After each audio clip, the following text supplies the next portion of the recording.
Assalamualaikum warahmatullahi wabarakatuh. Waalaikumsalam. Selamat pagi Pak. Pagi. Ini mungkin hari ini izinkan saya Pak untuk melakukan wawancara di sela-sela kegiatan rutinitas kita di sekolah ini. Maksud tujuannya itu ingin mewawancarai masalah putar pengambilan keputusan yang bernilai kebajikan. Nah, dalam pengambilan keputusan ini yang terjadi di sekolah itu pasti banyak ya Pak. Oh jelas.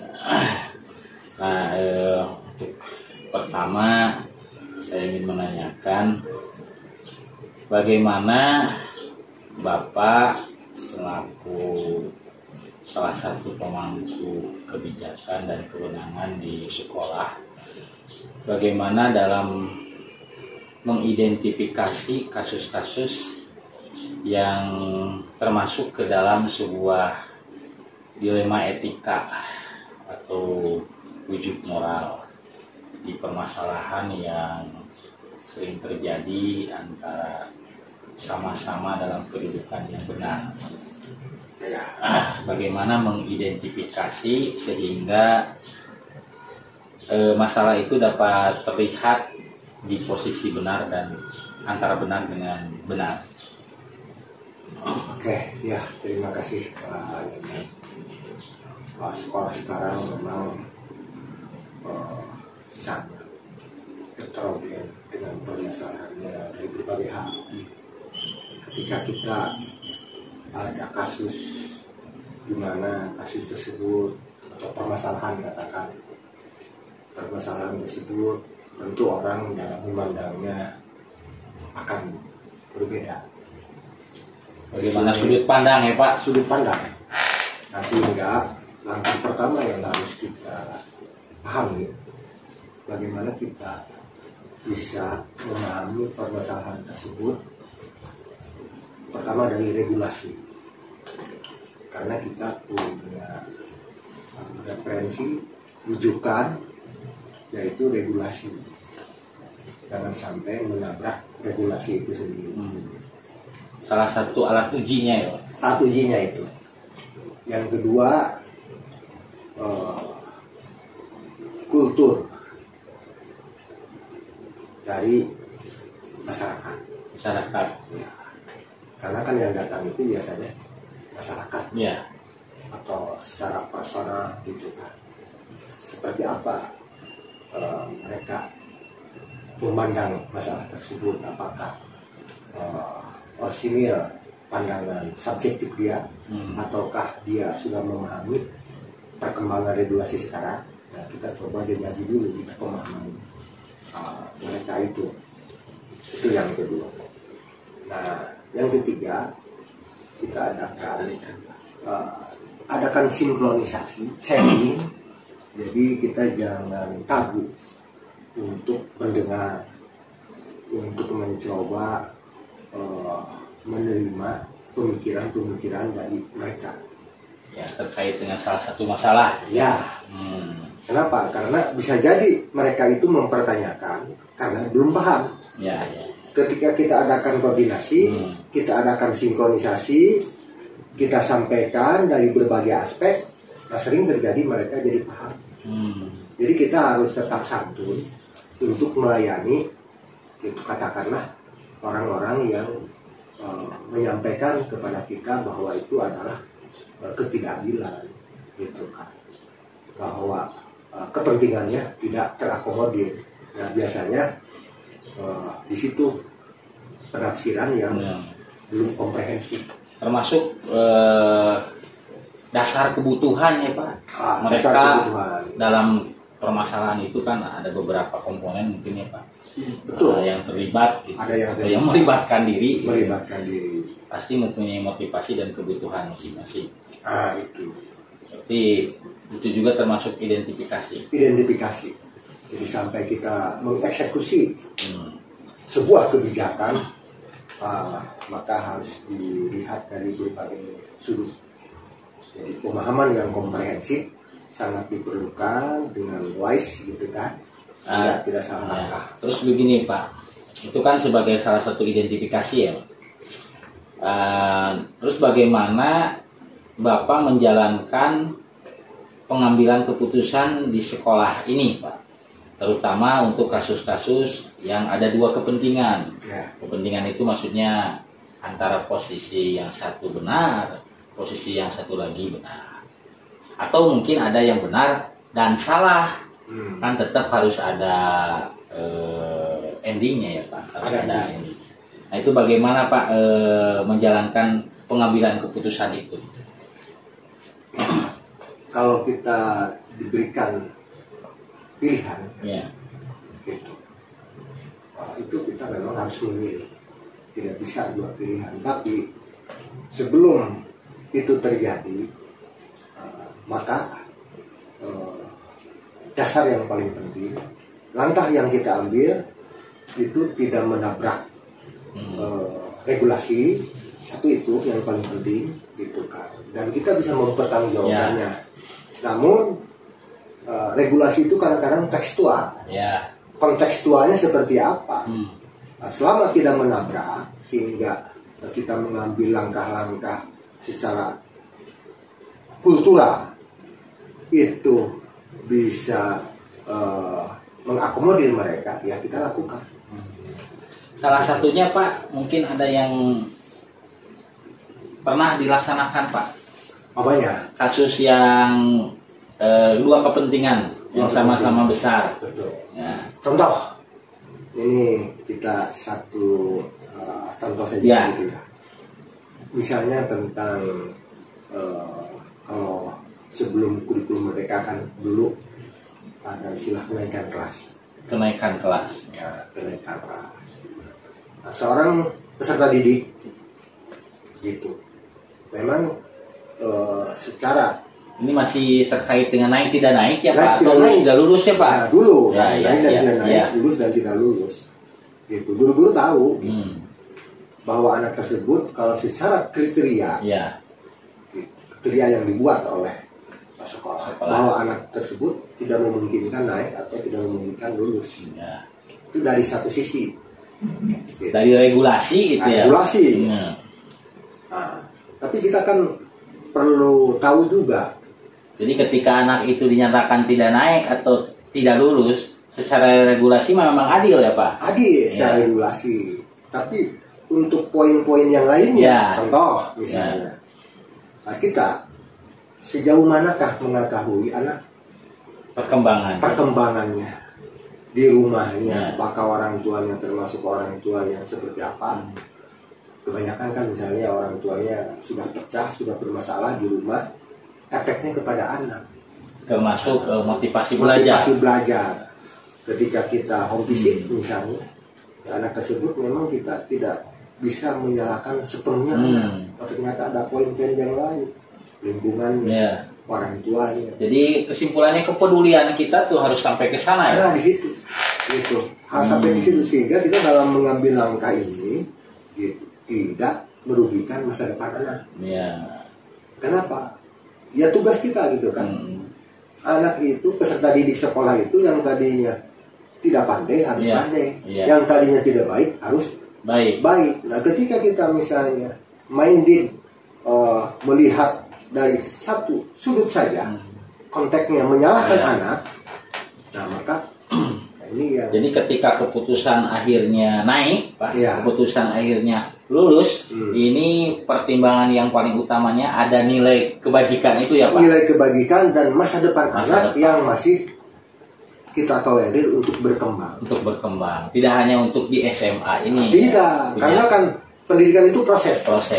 Nah, terus begini Pak, langkah-langkah konkret terkait ini ya Pak, terkait pengambilan keputusan yang terkait benar dan benar ini ya, terutama dalam contoh kenaikan dan kelulusan siswa.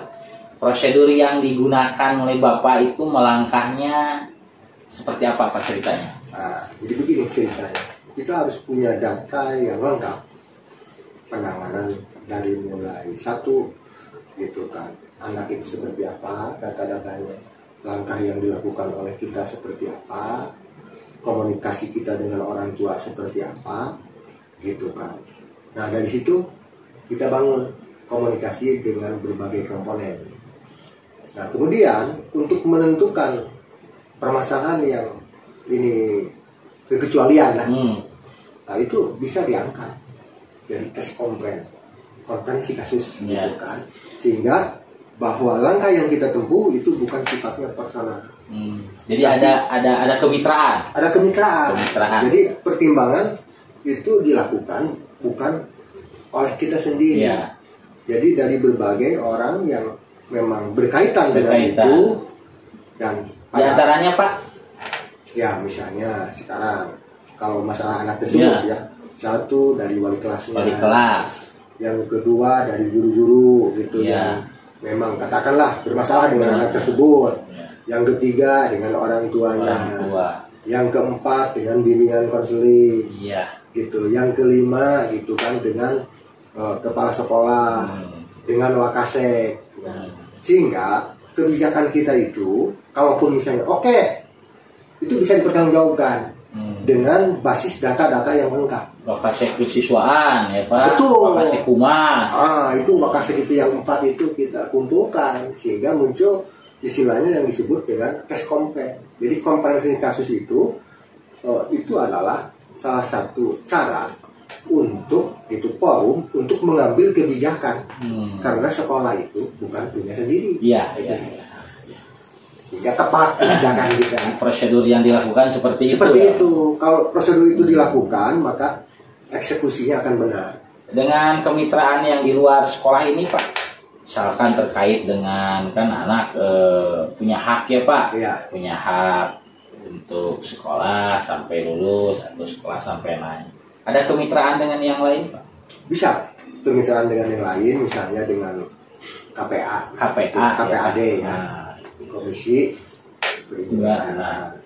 Nah itu mereka kan akan melihat secara aspek-aspek hukum bahwa memang anak itu harus dilindungi, hak pendidikannya harus diberikan. Termasuk kejiwaannya ya Pak? Kejiwaannya juga disediakan ya? Betul. Jadi kalau kita misalnya anak itu didesak harus pindah tanpa kita tahu pindahnya kemana dan tidak bertanggung jawab, yang penting keluar dari sekolah ini, nah itu tidak bertanggung jawab, bahaya, merugikan.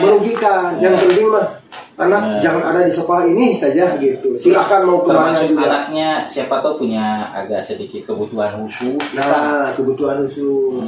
Maka di situ kan ada konsep dalam dunia pendidikan itu disebut dengan konseling terutama referral itu apa? Yaitu kemitraan alih tangan. Misalnya di sekolah ini ada kasus anak ini gangguan jiwa. Siapa yang menangani? Tidak mungkin oleh guru-guru karena itu sudah harus ke ahlinya ya Pak. Ke ahlinya, maka di situ ada referral alih tangan kepada ahlinya. Supaya tepat. Datanya lebih akurat. Sehingga nanti ketika mau mengambil keputusan itu berdasarkan data. Berdasarkan data dan ilmiah bisa bertanggung jawab.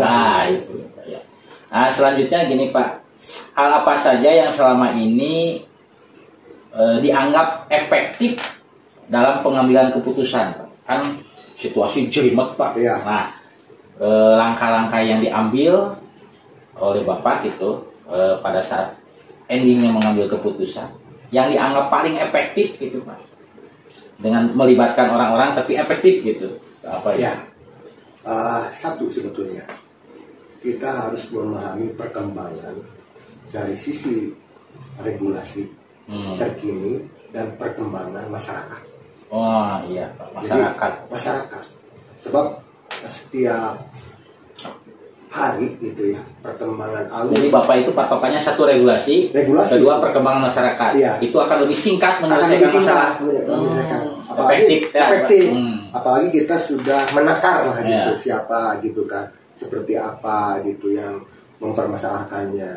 Nah tapi kita juga terkait tadi ya Pak identifikasi ya Pak. Identifikasi. Kalau sudah akurat identifikasinya, eksekusi kita cepat karena begini, masalah yang pendidikan gitu ya itu sifatnya kan dinamis, tidak stagnan tidak mandek, sehingga kita juga harus mengikuti perkembangan, harus update lah. Apalagi sekarang sedikit-sedikit viral. Nah, kalau kita tidak mengikuti alur-alur tersebut, repot. Gitu. Nah, dari sekian yang barusan dijelaskan ya Pak, nah tentulah permasalahan atau solusi ya pengambilan keputusan itu tatkala ada jadwal tertentu tidak Pak dalam menangani itu pertama, terus langsung menyelesaikannya di tempat dengan jadwal tertentu atau bagaimana Pak? Kalau permasalahannya ringan dan sudah ketakar, langsung dieksekusi. Tapi kalau jadi nggak harus ada jadwal gitu, ya, Pak. Betul. Tapi kalau masalahnya cukup polemik, kadarnya agak tinggi, kualitasnya gitu ya, maka biasanya kan dalam seminggu ada jadwal yang ditentukan ya, karena membutuhkan beberapa komponen yang harus hadir. Mungkin ya kita tidak bisa menebak begitu saja. Betul. Harus ada keterangan langsung. Itu biasanya tiap minggu kan ada koordinasi. Jadi dalam koordinasi itu seminggu sekali para wakasek gitu kan, kepala sekolah, kemudian komponen-komponen yang lain itu memang membahas berbagai hal yang terjadi, terutama yang kategorinya berarti. Tapi kalau masalah yang bisa kita sikapi dan itu tidak berisiko, katakan risikonya sudah kita bisa kehitung, sudah ketakar, maka itu langsung saja. Gitu Pak ya. Jadi gimana masalahnya ya Pak? Bagaimana masalahnya? Ya. Sesuai kadar masalah lah. Nah terus begini Pak. Adakah seseorang atau faktor apa yang selama ini mempermudah dan membantu dalam pengambilan keputusan? Ya, sebetulnya itu kalau hal yang seperti itu independen sebetulnya kita tidak bisa gitu kan untuk menentukan seseorang menjadi seseorang yang gimana, yaitu sekedar untuk melengkapi, meminta pertimbangan, pemikiran gitu. Tapi kita tetap sebagai orang yang ujung tombak yang menghadapi ini, kita harus punya prinsip, harus mengerti kalau langkah. Terus gini Pak, ada yang menarik. Bapak kan sebagai wakil kepala sekolah, tapi di suatu saat Bapak dapat mengambil keputusan. Nah, ini Pak, situasi seperti itu yang jadi keyakinan Bapak itu mengambil keputusan, alhamdulillah terselesaikan masalah. Nah ini jarang-jarang Pak, jarang-jarang gitu, karena kan wakil kepala sekolah mungkin ada batas-batas juga ya Pak. Nah, tetapi di situ saat Bapak pernah mengambil keputusan di antara beberapa tim koordinasi, nah ini apa Pak patokan Bapak itu? Patokannya begini Pak ya. Yang pertama, niat kita baik. Yang kedua, kita jangan pernah lari dari masalah. Jadikan masalah sebagai sahabat. Yang ketiga, apa yang kita pikirkan, kita sampaikan kepada teman-teman dan kepada kepala sekolah. Saya punya pikiran ini, dasarnya ini, gitu kan. Sehingga muncul eksekusinya seperti ini. Jadi tetap dari identifikasi tadi gitu. Jadi kebanyakan kita percaya diri sekalipun kita wakil kepala sekolah, gitu. Kita percaya diri untuk mengambil keputusan. Nah ternyata apa yang disampaikan itu dipakai gitu. Begitu Pak ya. Hanya saja akan begitu saja perasaan saya niat baik untuk sekolah ini. Yang kedua gitu kan, ini memang masalah itu untuk diselesaikan. Pertanyaan itu untuk dijawab kan gitu. Kita mencari jawaban gitu sebaik mungkin gitu kan, untuk menguntungkan kepada semuanya. Dan itu yang menjadi dasar ya, kita memang tidak mempunyai niat-niat yang jelek. Kemudian kita berpikir seilmiah mungkin gitu kan, kita menakar untung ruginya dan kita sampaikan. Tapi pernah ya Pak dalam situasi gitu kan, Bapak sebagai wakil kepala sekolah, tapi keputusan Bapak yang mengambil? Sering ya Pak, sering gitu. dan itu tetap dikomunikasikan dengan yang lain, dengan kepala sekolah. Ya. Cuma dominannya, dominannya, Pak. Artinya mungkin kebetulan, ya, kebetulan pemikiran dari saya diterima, gitu, dan logis, barangkali begitu. Logis, terus sesuai kondisi. Nah, mungkin itu gitu, Pak, kebutuhan, ya Pak. Gitu. Ya. Terus selanjutnya Pak, ini satu lagi yang terakhir, dari semua hal yang telah disampaikan ya Pak Nusan. Pembelajaran apa yang dapat dipetik dari pengalaman dalam mengambil keputusan dilema etika? Maksudnya keputusan yang tadi antara benar dengan benar, gitu, Pak. Posisi benar secara aturan, benar secara sosial, kepedulian atau kultur. Gitu. Nah, pembelajaran apa yang dapat dipetik oleh Bapak? Apalagi posisi Bapak kan tadi udah dijelaskan ya Pak, tetapi ya logis terus sesuai dengan kondisi yang dibutuhkan, gitu. Nah, pembelajaran apa yang dapat dipetik itu dari situasi kondisi? Itu yang bisa dipetik itu, saya jadi ingat dengan kata Rasulullah bahwa masalah dunia itu yang tahu adalah kamu itu sendiri. Jadi masalah regulasi, masalah masyarakat, masalah kebijakan, dan itu akan selalu berubah. Dan kamu yang lebih tahu sejauh mana gitu kan kepekaan kita dengan paradigma situasi kondisi. Kenapa? Sifatnya yang namanya duniawi, yang sifatnya aturan itu dinamis. Jadi dengan mengambil keputusan itu Bapak secara tidak langsung Bapak tuh sebenarnya belajar kultur yang berkembang, gitu. Iya benar Pak. Karena begitu regulasi juga yang berkembang. Betul, regulasi, karena kan itu regulasi itu teks ya, tekstual. Tapi konteksnya gitu kan, itu bisa sesuai dengan sejauh mana wawasan kita. Contoh lah misalnya di para pengacara, gitu kan. Nah, ketika kita melihat bagaimana alur pemikiran mereka, kedua-duanya benar, gitu. Dan punya landasan. Nah, disitulah kita harus menguasai, kita harus memahami perkembangan situasi yang terjadi, sehingga kebijakan kita itu sekecil mungkin tidak merugikan orang lain. Itu yang disebut dengan nilai kebajikan. Seperti itu. Pak, cukup menarik juga ya Pak. Saya secara pribadi banyak wawasan Pak, banyak pengetahuan dari wawancara kita. Mudah-mudahan wawancara ini juga bisa terkesan bukan wawancara tapi sharing ya Pak. Sharing ya, karena begini Pak ya. Saya juga banyak masukan dari Bapak gitu. Karena kan ilmu itu ada secara hasil kita baca, hasil kita berpikir, ada ilmu juga secara empiris. Dari pengalaman. Dari pengambilan keputusan ternyata menambah wawasan empiris kan Pak. Ada juga ilmu yang langsung bagaimana Tuhan memberikan inspirasi kepada pikiran kita kan. Yang tadinya kita tidak update Pak, situasi kondisi, ternyata kita jadi update. Kayak misalkan kita dengar ada Komisi Perlindungan Anak, dengar Bapak mah udah masuk ya Pak.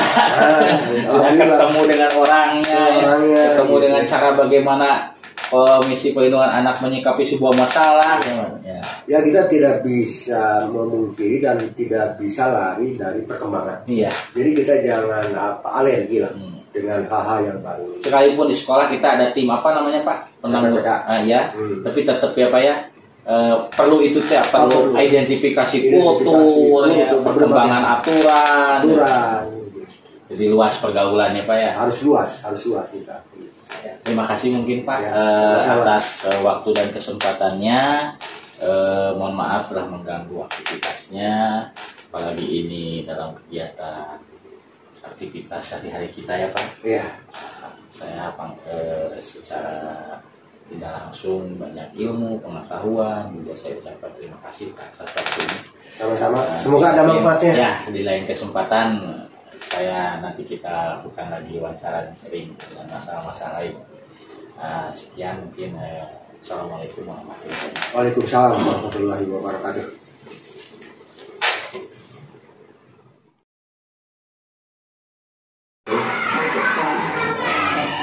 Selamat siang Bu. Siang. Gimana kabarnya? Alhamdulillah. Sebelumnya izinkan saya itu mengganggu waktu aktivitas sehari-hari di sekolah.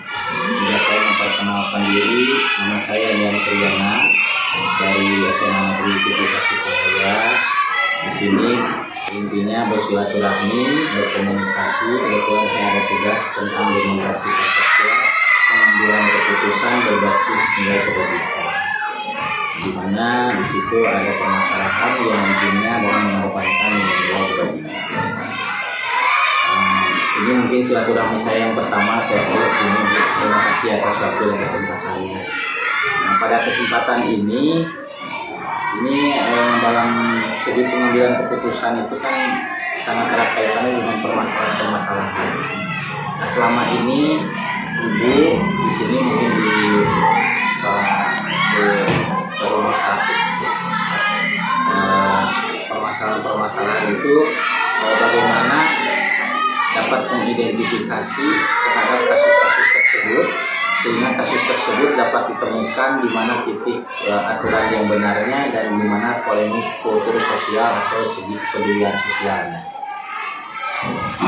Untuk permasalahan-permasalahan yang terjadi di SDP mahasiswa sebetulnya banyak, tetapi walaupun banyak, alhamdulillah kita bisa menyelesaikannya, baik dari sisi sosial, emosional maupun secara regulasi. Dan alhamdulillah dari semua kasus itu yang walaupun pada klimaknya itu ada saja yang sampai gimana ya memanas, tapi pada akhirnya tetap bisa diredam, mengerucut pada penyelesaian, dan semuanya juga insya Allah happy ending. Rata-rata teridentifikasinya antara komponen mana saja di dalam permasalahan itu, Pak? Orang tua, guru gitu? Dari sisi siswa ada, dari guru juga ada, dari orang tua juga sama. Jadi semuanya diidentifikasi dulu. Iya. Terus selanjutnya bagaimana Ibu menjalankan pengambilan keputusan di sekolah ini yang tentunya terkait dengan permasalahan yang sering berbenturan antara benar dengan benar, di sisi lain dari aturan benar, di sisi lain dari kesosialan sosial benar. Bagaimana menjalankan dalam mengambil keputusan? Nah, untuk menjalankan atau mengambil keputusan apalagi yang benar dengan benar, itu kita tentu mengingat dan mempertimbangkan satu dari sisi regulasinya, kemudian yang kedua dari sisi kebermanfaatannya, baik itu untuk siswa maupun untuk guru. Nah, misalnya karena roh dari pendidikan itu merupakan pembelajaran, maka saya lebih menyoroti dari sisi pembelajaran. Nah, kita ambil contoh ya, misalnya di awal tahun ajaran. Nah, kita kan sebelum masuk sekolah kita mengadakan dulu rapat untuk pembagian guru kelas. Kalau untuk jadwal pelajaran kita sudah di awal itu sudah mengplot, oh ini untuk mata pelajaran, ini untuk P5, ini untuk ekskul. Guru tinggal mengisi mata pelajarannya apa, jenis mata pelajarannya. Kalau desainnya udah saya buat gitu. Nah, ini untuk justru yang jadi permasalahan itu untuk pembagian tugas. Jadi dalam pembagian tugas. Iya, pembagian tugas guru mengajar. Kalau di SMA SMP kan udah jelas dia megang misalnya bahasa Indonesia gitu. Tidak mungkin dia protes kayak ini dia ngajar PPKN, nggak mungkin ya. Nah, kalau di SD karena sifatnya itu gurunya itu adalah guru borongan, baik dari kelas 1 sampai kelas 6. Nah, saya punya program untuk merotasi guru, supaya ada iklim supaya ada pencerahan, suasana baru, penyegaran di 2 tahun sekali. Jadi guru yang misalnya dari kelas 1 dipindah ke kelas mana nih. Nah, kadang-kadang guru yang kurang terbuka itu kadang menolak atas rencana itu. Iya, misalnya si A nih, saya tambahkan di guru sebagai pemegang kelas 4 misalnya, 4A misalnya. Kadang dia protes, Bu saya tidak mau di kelas 4. Ya. Saya maunya di kelas 2 misalnya. Jadi antara tupoksi dengan perasaan ya. Betul, gitu ya. Nah, terus begini Bu, itu berarti kan ada benturan ya Bu ya, Betul. antara tupoksi, aturan, dia sebagai tupoksi dan perasaan. Sama-sama punya kepentingan ya, sama-sama punya kebutuhan gitu. Nah, terus dalam langkah-langkah atau prosedur apa yang biasa dilakukan Ibu selama ini? Ya, nah, saya lihat gini ya, Langkahnya. untuk menentukan siapa di kelas mana, saya mengidentifikasi satu kompetensi dia. Sekalipun di Permendikbud nomor 16 tahun 2007 itu sudah digariskan bahwa semua guru itu harus mempunyai 4 kompetensi kan, dari mulai kompetensi pedagogi, kompetensi sosial, kepribadian dan profesional. Tapi pada kenyataannya kan tetap kita harus melihat apalagi di kompetensi profesionalnya. Ini guru ini cocok di kelas mana ya? Itu tetap dijadikan pertimbangan. Nah, maka langkah yang kedua, saya rencanakan OSI ini untuk untuk kelas ini, dengan kelas ini. Itu sudah dipertimbangkan. Nah, setelah jadi draft, kita bawa ke rapat. Karena menentukan guru kelas itu adalah hak prerogatif kepala sekolah, sehingga saya tidak menawarkannya. Siapa yang mau di kelas ini tidak? Karena ada hak prerogatif. Iya. Terus kalaupun kita tawarkan, siapa yang mau di kelas ini? Guru pasti di hatinya itu, karena saya mau di kelas ini, tapi malu untuk mengungkapkannya. Iya. Memang sudah ada perasaan. Ada perasaan. Apalagi depan orang banyak. Iya, gitu. Sebab kan nanti bisa jadi orang yang agak sentimen, ada apa nih dia mau di kelas yang itu. Jadi kita cadangkan dulu si A, si B, si C, si D. Nah, itu langkah yang kedua. Langkah yang ketiga kita umumkan. Langkah yang keempat baru dimintai pandangan. Nah, setuju nggak? Menerima atau enggak? Gitu. Nah, di pandangan umum itu banyak yang minimal diwawancara bisa mulia kualitasnya gitu, keinginan kedepannya gitu, dari guru itu. Nah, ketika terjadi stagnan ya, nah, misalnya yang ini nggak mau, yang ini nggak mau, kita kembalikan ke regulasi. Pada masa kita kuliah, apakah ngambil spesialisasi guru kelas 1, guru kelas 2, guru kelas 3? Kan untuk guru SD tidak.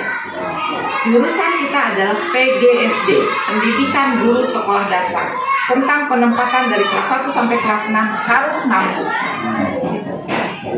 Hebat Bu, seru juga. Terus begini, yang selanjutnya itu kan langkah-langkah ya Bu ya, prosedur yang dilakukan biasa Ibu di sini di sekolah ya, selaku manajer sekolah. Nah, hal apa saja yang selama ini dianggap paling efektif dalam mengambil keputusan, maksudnya gini Bu, langkah-langkah yang paling efektif yang berdasarkan pengalaman seperti apa Bu cerita? Yang paling efektif, apa yang barusan itu sudah termasuk yang efektif atau ada yang lebih efektif lagi gitu? Yang barusan juga itu dianggap ya, berarti Ibu menganggap itu sudah beberapa kejadian ya, ditimbang-timbang, dianalisis. Kalau katakan di diagnosa itu yang paling efektif. Ya, karena semuanya itu dijadikan bahan pertimbangan, baik itu dari sisi emosi, sosial maupun regulasi. Jadi itu sudah menyangkut semuanya ya. Nah, terus begini Bu, dalam mengolah itu ya, mengolah itu pasti kan ada tantangan. Nah, tantangan yang paling ya katakanlah jadi bahan pemikiran lumayan gitu. Nah, mungkin ada seperti apa Bu, tantangan dalam masalah itu? Tantangan untuk menentukan sesuatu itu adalah tetap kembali ke kompetensi. Iya. Baik itu kompetensi profesional maupun itu kepribadian yang paling utama. Jadi kepribadian tetap yang lebih utama itu. Jadi itu mungkin tantangan tuh dalam mengambil keputusan di situ. Nah, ini Bu, kami yang masih dalam proses belajar perlu banyak belajar dengan Ibu gitu, karena ending keputusan ini yang paling berat gitu dalam manajerial sekolah. Nah, terus selanjutnya dalam melaksanakan hal itu apakah terjadwal atau diagendakan di tempat yang khusus atau bagaimana? untuk mengolah mengambil keputusan itu. Ya, ketika kejadiannya kebutuhannya itu adalah kebutuhan yang sifatnya rutinitas, pasti itu terjadwal. Atau ada juga yang tidak terjadwal. Ada. Ketika masalah itu yang muncul tiba-tiba. Gitu. Jadi kita tidak tahu akan terjadi hal seperti itu. Terus sementara harus segera disikapi, maka sesegera mungkin. Termasuk dengan kategori masalahnya tidak? Ringan, berat, sedang. Ya. Termasuk juga. Termasuk. Bisa menentukan apa terjadwal dan tidak, tempatnya mau di mana. Kalau tempat kami belum pernah mengolah suatu permasalahan apabila masalahnya hanya internal di sekolah ya. Jadi belum pernah mengambil tempat di luar, selalu di sekolah. Kecuali kalau permasalahannya yang sudah melibatkan pihak lain, instansi lain. Nah, misalnya ada kenakalan anak atau bullying anak, karena kami sudah menjalin hubungan dengan kemitraan dengan KPAD, maka terkadang penyelesaian itu fleksibel tempatnya. Ini yang selanjutnya faktor-faktor yang mempermudah dalam mengambil keputusan, apakah ada yang sifatnya mengandalkan seseorang atau mungkin faktor-faktor lain? Ada faktor-faktor lain. Walaupun saya sebagai kepala sekolah, saya tidak kumaha cek sorangan gitu ya, tidak, tapi selalu dipertimbangkan dan mengajak ada guru-guru senior, ada senior guru-guru yang dianggap satu mempunyai kompetensi lah untuk membantu mengelola manajemen sekolah. Kompetensi dan sefrekuensi ya. Itu mungkin salah satunya ya, faktor-faktor yang dapat membantu. Yang terakhir, ini pertanyaan terakhir, dari pengalaman dalam pengambilan keputusan yang masalahnya benar dengan salah seperti ini yang barusan dijelaskan oleh Ibu, itu pembelajaran apa yang dapat dipetik dari pengambilan keputusan yang terkait dengan permasalahan dilema etika atau benar dengan benar, posisi orang yang benar dengan benar? Kalau yang benar dengan benar, jadi kita ambil satu bahwa dengan sifat yang satu, misalnya kondisi yang satu kita jelaskan aja bahwa ini juga benar dengan alasan begini.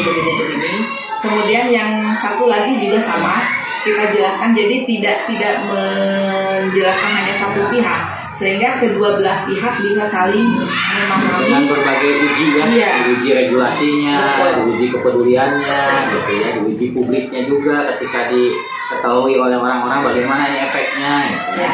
Nah, makna yang paling besar buat Ibu nanti pun saya pasti dapat ibasnya Bu di hasil wawancara ini. Jadi kalau kita ini berarti maknanya setelah ending mengambil keputusan terhadap diri Ibu sebagai Ibu kepala dan mungkin rekan-rekan semuanya dapat diungkapkan. Belum jangan dulu diungkapkan, tapi rasakan dulu dampaknya. Dampak. Baik untuk diri sendiri, untuk guru-guru maupun untuk anak-anak pada umumnya. Nanti kalau kita sudah merasakan, terus kita lihat juga guru-guru, kayaknya guru-guru ini sudah bisa menikmati hasil dari keputusan itu. Begitu juga dengan anak-anak, ada kan refleksi. Pada saat refleksi itu saya tanya, bagaimana menurut Ibu Bapak tentang keputusan yang kita ambil pada saat kemarin? Secara kesimpulan rata-rata kalau melihat kasus ini aja misal, maknanya apa itu yang direfleksikan? Memberikan kemanfaatan, sisi kemanfaatan bagi semua pihak. Jadi sisi kemanfaatan, kemaslahatan. Nah, itu pembelajaran yang dapat dipetik dari itu. Ini Bu, hikmah ya. Terima kasih atas silaturahmi kita, wawancara kita. Saya juga banyak ilmu, banyak wawasan, gitu. Apalagi di sini intinya adalah menjadi pemimpin pembelajar, gitu. Yang mana akhirnya adalah mengambil keputusan, dan memang ini adalah tugas yang sudah mulai terakhir gitu dari sekian ilmu tentang kurikulum kita. Jadi hari ini mungkin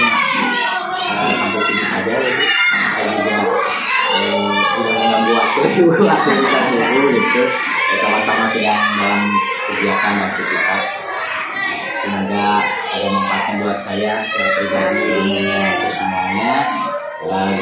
Ini kan SD Negeri Pelabuhan Salak ya. Nah, kalau boleh tahu Bu, nama terima kasih kepada Ibu Maria yang sudah memberikan waktunya. Kata assalamualaikum warahmatullahi wabarakatuh. Sami-sami terima kasih dan saya ucapkan semoga sukses. Amin. Jadilah guru penggerak yang bisa bergerak, tergerak dan menggerakkan teman-teman, bukan hanya bergerak sendiri. Karena visi di guru penggerak